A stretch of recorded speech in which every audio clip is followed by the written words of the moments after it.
Let's say you need to give me a framework that how do I achieve FIRE in the next 10 years? So if you do these things very well, in my opinion, 90% job done. You'll achieve FIRE in 10 years. So whether you're 40, 30, doesn't matter. In that sense, if you have somebody who earns less than 12 lakh, bond is a great asset class because now with 12 lakh, there is no tax. Hi friends, I am thrilled to have today with me Ajinkya Kulkarni, who is the CEO and co-founder of Vint Wealth. And in the next few minutes, we are going to nail down how can you achieve financial freedom in just 10 years. Ajinkya, thank you for joining me today. My pleasure. Thanks for having me. So Ajinkya, I want to start this conversation. Nowadays, a lot of people want to achieve FIRE and get retired, do nothing at the age of 30, 35. What's your perspective on FIRE? How do you see FIRE from your perspective? I think it's a good concept. It actually motivates people is what I've seen. One thing I've seen where, people will have absurd FIRE calculations. Whether they achieve FIRE or not, it's different. If I take two guys, one who has thought about FIRE, has a number in mind, and a guy or a girl who doesn't have thought about FIRE etc. Most probably the guy who has thought about FIRE, his finances will be more sorted. Right. But it just puts a view, right? And now if you like everybody watches cricket, even people who play in the first inning keep target score in mind. Right. So FIRE gives you that target saying, I want to reach here. People who bash FIRE are people who generally are and this probably is controversial, who don't they don't think that FIRE is achievable, or probably they are not at a place in terms of earning etc where they think FIRE is unachievable. Right. I do see a trend of kind of jealousy while criticizing the concept. Right. Yes. And it's very interesting that you say, because I was reading this book, which is 30 Lessons for Living. In this book, the author, he did something amazing. What he did was actually, he interviewed more than 1,000 American people. And all of these 1,000 people had actually crossed 65 years of age. So they have lived through their life. And he asked them what are their typical lessons that they have learned throughout their life and what are the things that they are regretting now. And one of the key themes that majority of the people said is that they didn't get to spend enough time with their kids during their prime. And they say that your kids don't want your money as much as they want your time. And that to me really hit very, very hard, because to me also, once you're thinking about financial independence, what you really are doing is that you are owning your own time once you achieve your FIRE, and you can spend rest of your life the way you want it to be. It could be spending time with kids. It could be, for example, for somebody living in mountains, or it could be anything that you want to do. And therefore, everybody must strive to achieve FIRE in whatever little sense they can. So absolutely agree with you that it definitely brings that awareness. It brings that thrust into your life that money is definitely important. And once you achieve it, you're going to get to that stage where you're owning your own time and you're living your life on your terms, which is what I think makes FIRE amazing concept as far as my senses go. So really brilliant. Second question that people keep asking me, and I've seen that in many other interviews as well, is it too late to start thinking about FIRE, let's say at 35 or 40? Because a lot of people are actually saying, I want to retire by 30. I don't know what is the rush here, but do you think it is too late to start FIRE at, let's say, 30 or 35, 40? In fact, in our Wintwill channel, we have interviewed a guy who retired at the age of 50. Right. And who kind of had almost zero saving till he reached age of 40. Right. It is never too early. You have to fix two things. Is you have to earn well and you have to spend less. Right. These are two very difficult things, but it is very... And what about investments then? Investments come, in my opinion, very secondary. Right. If you don't do these things very well, what you invest is won't take It's secondary. It's secondary. I mean, you have to be good at investment, I'm not saying. But it is very easy to be good at investments. I mean, I'm not saying Warren Buffett style, but let's say index investing. What is difficult is earn more, because then you have to strive hard, upscaling etc. and spend less because you have to control your RJs. So if you do these things very well, I think it is, in my opinion, 90% job done. Right.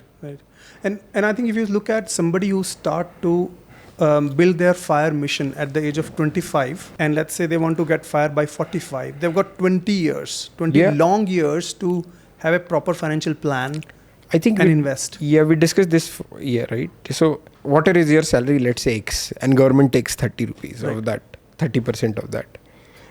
If you can survive at X divided by 5 on a year, you'll achieve FIRE in 10 years. So whether you're 40, 30, doesn't matter. Right. So what you're saying is where you're starting, your starting point really does not. Yeah, matter. let's say if at the age of 40, your salary, your saving is 0.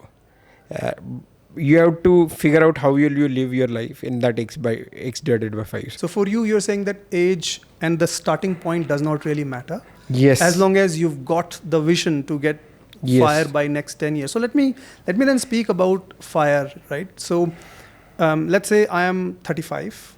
I'm not, by the way, but let's say I'm 35. Yeah. And I want to get FIRE by 45. And let's say you need to give me a framework that how do I achieve FIRE in the next 10 years? What would you say to me? So I'm just assuming for now, Right. Let's keep things separate and define one variable. I'm gonna assume that your salary doesn't increase. It is 0 for next 10 years. Right. Okay. Okay. Then to achieve FIRE in next 10 years, you have to figure out a way. Whatever is your salary, let's say your salary is 25 lakh. Then you have to be able to survive in 5 lakhs per year. Right. Right. And then when I say this FIRE number, it discounts all the one-time cost of, let's say, child education, child marriage, or owning a house. Right. Right. So I'm just saying that if you do this, so if you can't increase your salary, then reduce your spending.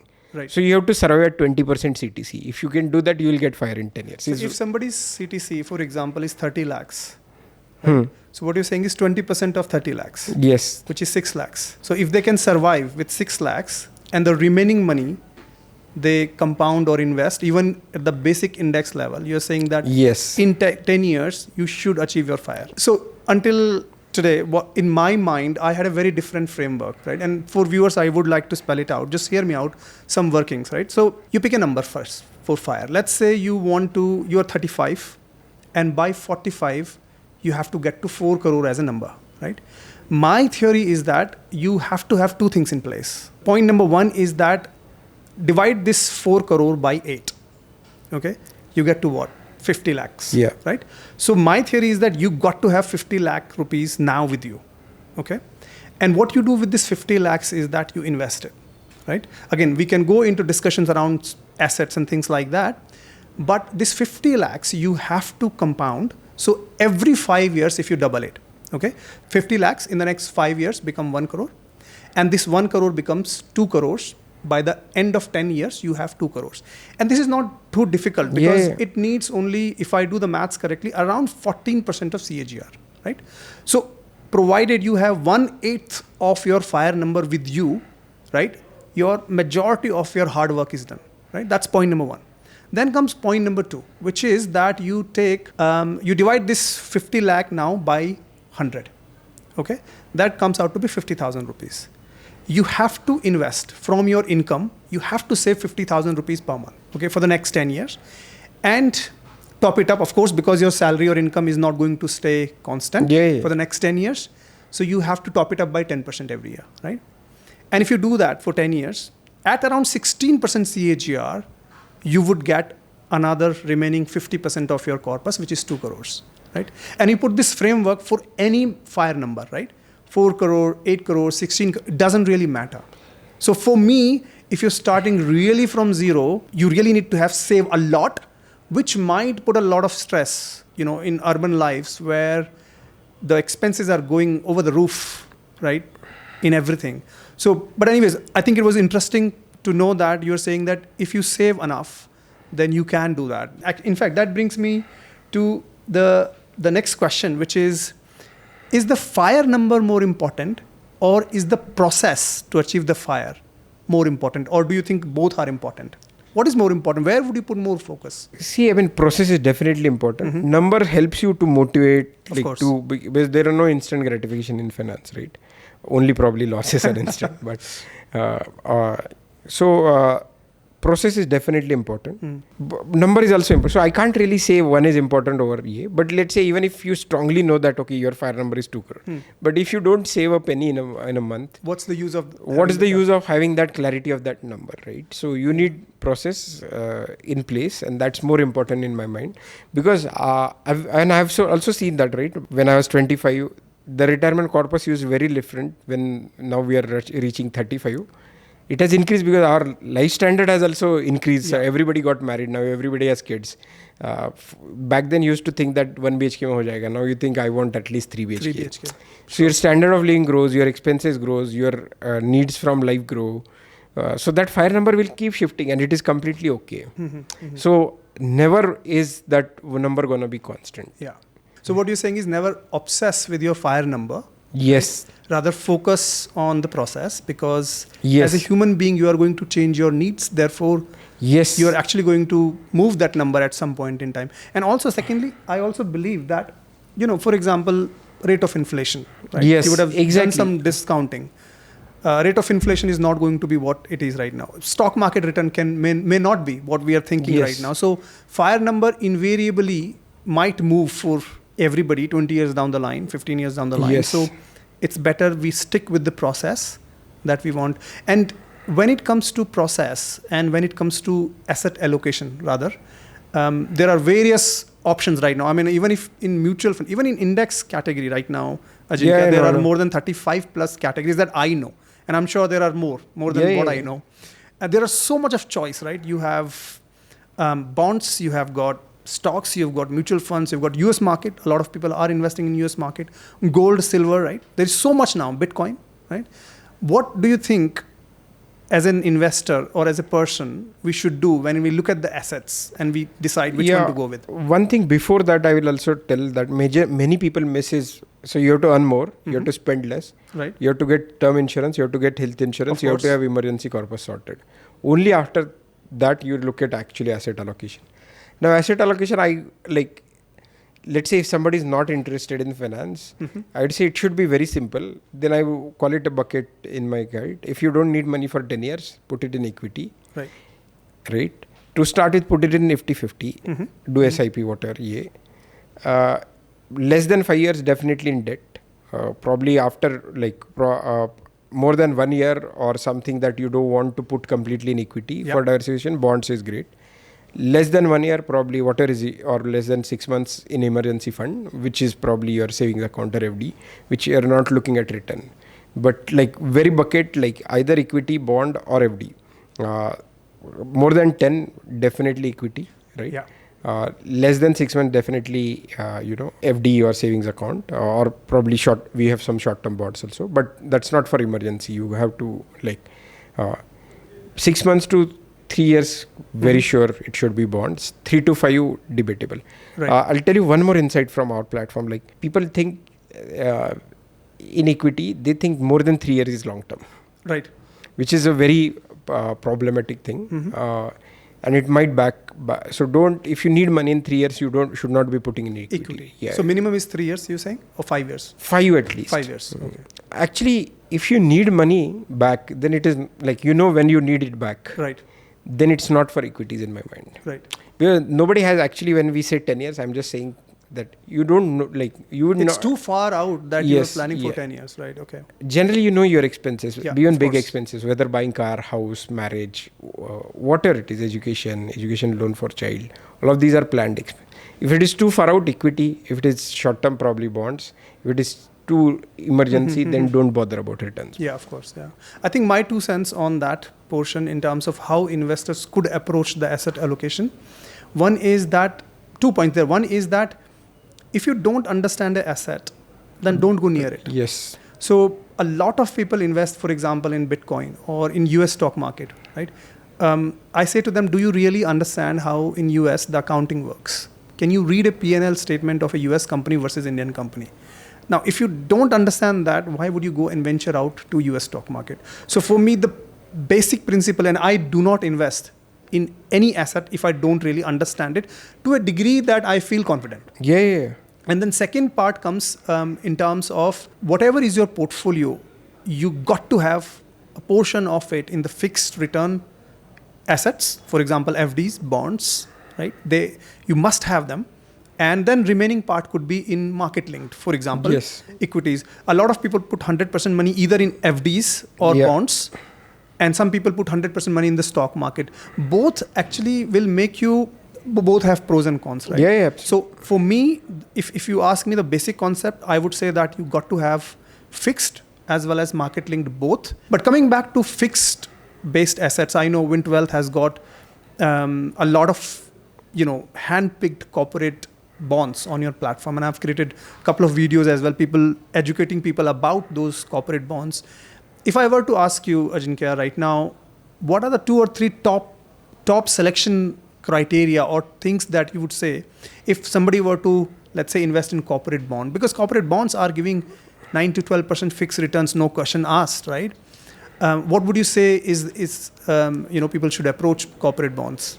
See, first, are they co-investing? Because we all bond platforms make money when we sell bonds. Right. Now, however good I am, if I don't have any skin in the game, eventually my incentives will misalign. Right. At Wintwealth, for example, every bond we bring, we invest 2% from our books and hold till maturity. Okay.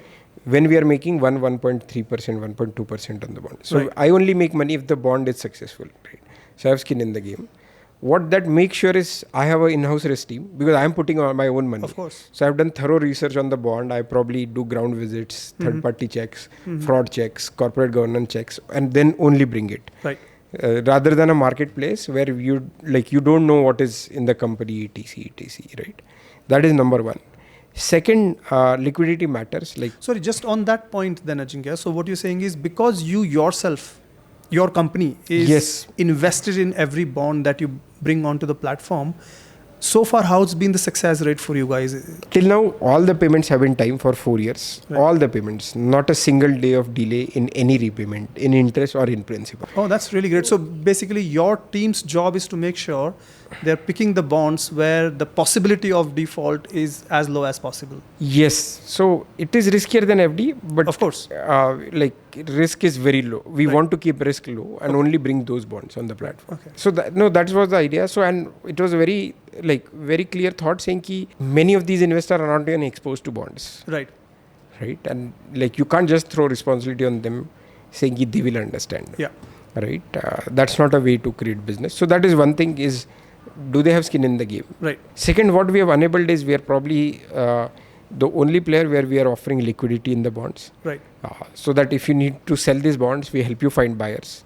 And we have recently launched it. And so generally we are able to honor almost 100% of the request on T. Right. When we started, due to technological changes, we were T plus 3 days, 4 days. Now we are at T plus 1 days. So it means if I buy a bond from your platform, yes, and if I want to sell it back before the maturity, yes, you are able to sell. T plus 1, which is if I put an order today, yes, tomorrow I should get. We will help you find buyer, and generally we are able to find buyer till now, and it's completely online. So right. Okay. Third is, especially if you're starting bond investing, start small. Just because you gain confidence, your money, don't invest 5 lakh rupees, 10 lakh rupees. We have many bonds starting at 1,000 rupees. Okay. We have many bonds starting at 10,000 rupees. Shorter tenure bond, 4 months, 6 months, 5 months bond. So you can explore those. So just start invest. And this one thing I've learned is you can never learn an asset class sitting outside. So you have to start somewhere. But when you start, make sure that your chips are very low. So that even if you do something wrong, because you are beginner, yes, you are making some rookie mistakes, yes, then at least you're not losing huge money. So you're starting small. So slow. Just invest probably in 2-3 bonds, see how that return what is your expectation, and then diversify, and then you will start getting sense. That was a lot of detail about bonds, and in case you guys are interested in learning and investing in bonds, then check out Vint Wealth. The link is in the description and in the pinned comments. I hope you all enjoyed this video. I definitely did. I hope to see you in my next video. Until then, keep rocking. Investments in debt securities, municipal debt securities, securitized debt instruments are subject to risks, including delay and/or default in payment. Read all the offer-related documents carefully.